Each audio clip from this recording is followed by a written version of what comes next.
Islami Andolon Bangladesh chief Said Razaul Karim said India media outlets are spreading propaganda against Bangladesh to create anarchy in the country. He said this while addressing a conference of Islami Chhatro Andolon at Sohrawardi Uddan in the morning. The party leaders said a vested quarter is instigating for war in various ways. They warn any threat against Bangladesh's sovereignty will be thwarted along with the people of the country.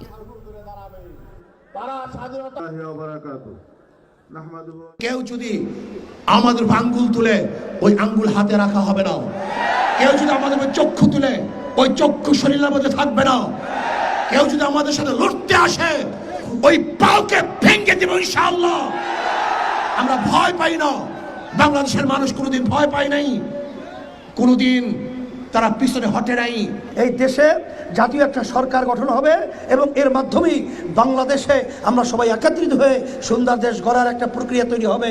আর এক শ্রেণীর তারা এককভাবে ক্ষমতায় যে আবার fascist হবে, আমাদেরকে জুলুম করবে, আমাদের মাথায় নূর রেখে বড়ই খেয়ে টাকা বিদেশে পাঠিয়ে বেগম পাড়া তৈরি করবে, বাংলাদেশের জনগণ দেখতে চায় না।